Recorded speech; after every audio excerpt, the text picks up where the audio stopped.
اعوذ باللہ من الشیطان الرجیم بسم اللہ الرحمن الرحیم۔ جھوپڑے میں رہنے والا انسان یہ سوچتا ہے کہ بہت چھوٹا سا مکان ہے، میں اتنی محنت کروں کہ دولت میرے پاس اکٹھی ہو جائے، میں کسی ٹاور کے اندر کشادہ کمرہ لے لوں تاکہ میں اطمینان اور سکون کے ساتھ زندگی گزار سکوں۔ انسان اگر اس کے پاس موٹر سائیکل ہے تو وہ سوچتا ہے کہ میں کار خرید لوں تاکہ میں بہت اطمینان سے اپنا سفر مکمل کر سکوں۔ اگر چالو ٹرین کے اندر اور چالو ڈبے میں کوئی سفر کرتا ہے تو سوچتا ہے میرے پاس اتنا سرمایہ آ جائے کہ میں فرسٹ کلاس میں سفر کروں تاکہ سکون مجھے نصیب ہو سکے۔ غرض کے انسان کا اگر آپ جائزہ لیں تو دنیا کا ہر انسان زمین کے اوپر کے سکون کی فکر کرتا ہے، اور زمین کے اوپر کے سکون کے لیے صبح سے لے کر رات تک محنت و مشقت کرتا ہے، تگودو کرتا ہے، لیکن ہزارہ انتظام کے باوجود جب پروردگار کی طرف سے موت کا فرشتہ آ جاتا ہے تو دنیا کی کوئی طاقت اس موت کے فرشتے کو ہٹا نہیں سکتی، اور موت کا آہنی پنجہ اپنی گرفت میں لے کر اس بندے کو اس دنیا سے کچھ کرنے پر مجبور کر دیتا ہے۔ میرے پیارے آقا صلی اللہ تعالی علیہ وسلم کے پیارے دیوانوں، بڑا فرق ہے، سوچوں میں بڑا فرق ہے، فکر میں بڑا فرق ہے، خیالات میں بڑا فرق ہے۔ میرے پیارے آقا صلی اللہ تعالی علیہ وسلم کے پیارے دیوانوں، کبھی مسلمانوں نے یہ بھی نہیں سوچا کہ ہم زمین کے اوپر سکون کے متلاشی تو ہیں، کبھی ہمیں یہ بھی سوچنا چاہیے کہ قبر کے اندر بھی ہم سکون نصیب ہو، اس کے بارے میں بھی ہم غور کریں، اس کے بارے میں بھی ہم فکر کریں۔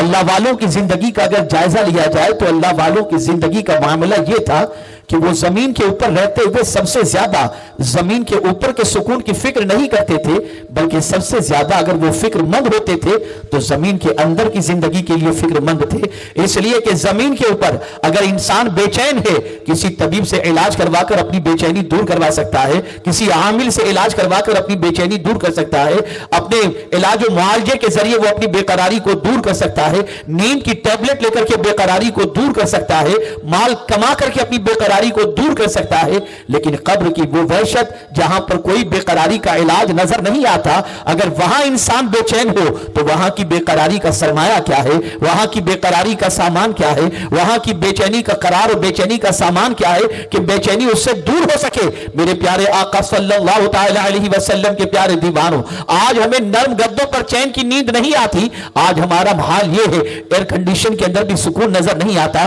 بینک بیلنس کے باوجود بھی طبیعت میں اطمینان نظر نہیں آتا، لمبی کاروں کے باوجود بھی اطمینان نظر نہیں آتا، لیکن اللہ والوں کا حال یہ ہوتا کہ جھوپڑے کے اندر اطمینان سے سویا کرتے تھے، ان کا حال یہ تھا درخت کے نیچے چادر بچھا کر سو جاتے اور چین کی نیند آ جایا کرتی تھی۔ میرے پیارے آقا صلی اللہ تعالی علیہ وسلم کے پیارے دیوانوں، میں آج سمجھانا چاہتا ہوں کہ جس زمین کے اوپر کے لیے انسان سکون کے لیے محنت کر رہا ہے، اس زمین پر رہنا کتنا ہے نہیں معلوم، اس زمین پر زندگی کتنی گزرے گی نہیں معلوم، کب تک جئیں گے نہیں معلوم، کتنا سامان ہم نے جمع کر لیا، وہ سامان استعمال میں آئے گا یا نہیں آئے گا نہیں معلوم۔ قرآن کہتا ہے وَلَا تَنْسَ نَصِيبَكَ مِنَ الدُّنْيَا، اپنے حصے کا دنیا میں جو کچھ ہے اسے نہ بھول۔ مفسرین فرماتے ہیں اس سے مراد صرف کفن ہے کہ اے روئے زمین پر بسنے والے انسان، تو نے اگر محل تعمیر کر لیا، تو نے اگر اپنے جو کبڑ کپڑوں سے بھر لیا، تب بھی جب اس دنیا سے تو جائے گا تو تیرے ساتھ جو چیز جانے والی ہے وہ صرف کفن ہی جانے والا ہے، اور کوئی چیز تیرے ساتھ نہیں جا سکتی۔ میرے پیارے آقا صلی اللہ تعالی علیہ وسلم کے پیارے دیوانوں،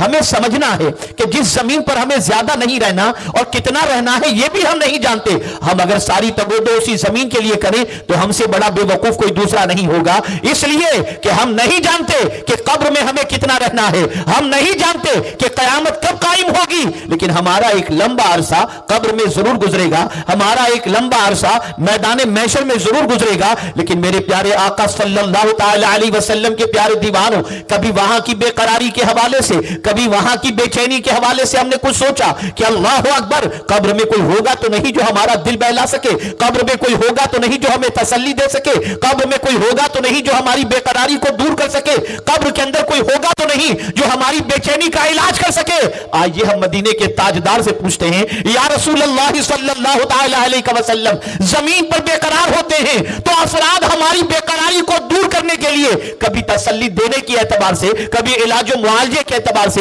کبھی خیر و عافیت دریافت کرنے کے اعتبار سے آ جاتے ہیں، لیکن قبر میں تو کوئی کوئی نہیں آئے گا. سرکار کوئی ایسا سامان بتا دیجئے جو قبر میں ہمیں سکون پہنچائے, جو قبر میں ہمیں راحت پہنچائے. تو مدینے کے تاجدار نے فرمایا جو زمین کے اوپر قرآن کی تلاوت کرتا ہے قبر کے اندر قرآن اس کے لیے مونسوں کا بخار ہو جائے. میرے پیارے آقا صلی اللہ تعالی علیہ وسلم کے پیارے دیوانوں, یہاں حفاظ کرام موجود ہیں, علماء ذوی الاحترام موجود ہیں. جب بھی قرآن مقدس ختم ہوتا ہے تو ختم قرآن کی دعا کیا ہے؟ اللہم آنس وحشتی فی قبری, اللہم آنس وحشتی فی قبری. اے اللہ اس قرآن کو میری قبر کی وحشت کے لیے مونس و غمخوار بنا دے. آخر کیا وجہ ہے کہ امام اعظم ہو یا غوث اعظم ہو یا خواجہ اعظم ہو, سب کی زندگی قرآن سے جڑی ہوئی نظر آتی ہے, قرآن کی تلاوت میں مصروف نظر آتی ہے, قرآن مقدس کی تلاوت کے اندر زندگی کے لمحات گزرتے دکھائی دیتے ہیں. آپ جانتے ہیں کبھی کبھی میں سوچتا ہوں تو میری عقل دنگ رہ جاتی ہے. جن مدرسوں کے طلبہ کو بسا اوقات انسان حقارت کی نظر سے دیکھتا ہے, جانتے ہیں آپ وہ طالب علم ہو یا کوئی بھی قرآن حفظ کرنے والا ہو, آقا فرماتے ہیں صلی اللہ علیہ وسلم اگر قرآن مقدس حفظ کرتے کرتے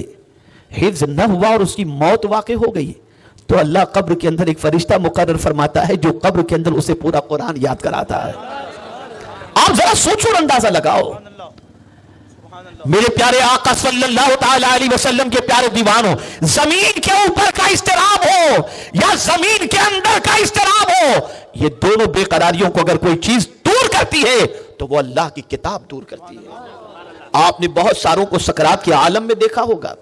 خود میرے آقا دعا کرتے تھے اللہم ہون علی سکرات الموت, اے اللہ موت کی سکرات مجھ پر آسان فرما. یہ امت کی تعلیم کے لیے. اللہ اکبر. آپ جانتے ہیں کہ سکرات کا عالم کتنا سخت ترین ہوتا ہے. اللہ اکبر. روح کے نکلتے وقت سچویشن ایسی ہوتی ہے جس طریقے سے کسی کانٹے دار درخت کے اندر اگر کوئی چادر ڈال دی جائے اور اس کے بعد چادر کو کھینچی جائے تو جس طرح چادر تار تار ہو جاتی ہے, ایسے ہی جب جسم سے روح نکالی جاتی ہے تو جسم کا حال ایسا ہی ہو جایا کرتا ہے. اے رسول اعظم صلی اللہ تعالی علیہ وسلم کے دیوانوں, کسی کی سکرات بڑی لمبی ہو جاتی ہے اور کسی کی سکرات ہی نہیں ہوتی, اور کسی کا حال یہ ہوتا ہے کہ سکرات میں تکلیف بے پناہ ہوتی ہے. اللہ اکبر. وہ بے قراری, وہ بے چینی کہ انسان بستر پر تڑپ رہا ہے, بستر مرگ پر کروٹیں لے رہا ہے, دوائیں کام نہیں کر رہی ہیں, آنکھیں پلٹتی دکھائی دے رہی ہیں, حالات بدلتے نظر آ رہے ہیں, دواؤں نے کام کرنا بند کر دیا, تسلی کے باوجود بھی اس کو قرار نصیب نہیں ہو رہا. اب آئیے مدینے کے تاجدار سے پوچھتے ہیں یا رسول اللہ صلی اللہ تعالی علیہ وسلم اگر اس قسم کی کیفیت ہو اور بے قراری ہو تو سرکار کوئی علاج بتا دیں تاکہ روح آسانی سے نکل سکے. تو میرے آقا نے فرمایا اس سکرات کے عالم میں گرفتار انسان کے سامنے سورہ یاسین پڑھو, اس کی سکرات آسان ہو جائے گی. جو قرآن موت کے وقت کام آتا ہو, جو قرآن قبر میں کام آتا ہو, جو قرآن میدان محشر میں کام آتا ہو, آج اس قرآن سے مسلمانوں نے اپنا تعلق توڑ دیا مسلمانوں نے. تم زمین کے اوپر کی بے قراری کا علاج کرتے ہو, زمین کے اندر کی بے قراری کا بھی تو علاج سوچو.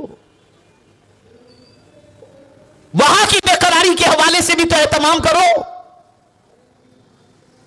میرے پیارے آقا صلی اللہ تعالی علیہ وسلم کے پیارے دیوانوں, یہی وجہ ہے کہ صحابہ کی زندگی کو اگر آپ دیکھیں, تابعین کی زندگی کو اگر آپ دیکھیں, اولیاء کاملین کی زندگی کو دیکھیں اور خلفائے راشدین کی زندگی پاک کو دیکھیں تو اللہ اکبر, قرآن سے ان کا لگاؤ بے پناہ نظر آتا ہے. اللہ نے ہمیں ایک ایسی کتاب عطا فرما دی ہے جو کتاب ایسی نہیں ہے کہ صرف زمین کے اوپر کی بے قراری دور کر دے, بلکہ یہ وہ عظیم ترین کتاب ہے جو زمین کے اوپر کی بے قراری بھی دور کرتی ہے, زمین کے اندر کی بے قراری بھی دور کرتی ہے, میدان محشر کی بے قراری بھی دور کرتی ہے. اے رسول اعظم صلی اللہ تعالی علیہ وسلم کے دیوانوں, اس قرآن سے اپنے تعلق کو مضبوط کرو, اس قرآن کی تلاوت کو اپنی زندگی کا وتیرہ بنا لو, اپنی زندگی کا وظیفہ بنا لو. مجھے تو بسا اوقات حیرت ہوتی ہے جب کوئی مسلمان کسی بزرگ کے پاس جاتا ہے اور کہتا ہے حضور مجھے کوئی وظیفہ بتائیں تاکہ روزی میں برکت ہو جائے. اب انہوں نے کوئی عمل بتا دیا, فوراً وہ کر لیتا ہے. اچھی چیز ہے, اللہ کے برگزیدہ بندوں کی طرف سے کوئی نسخہ مل جائے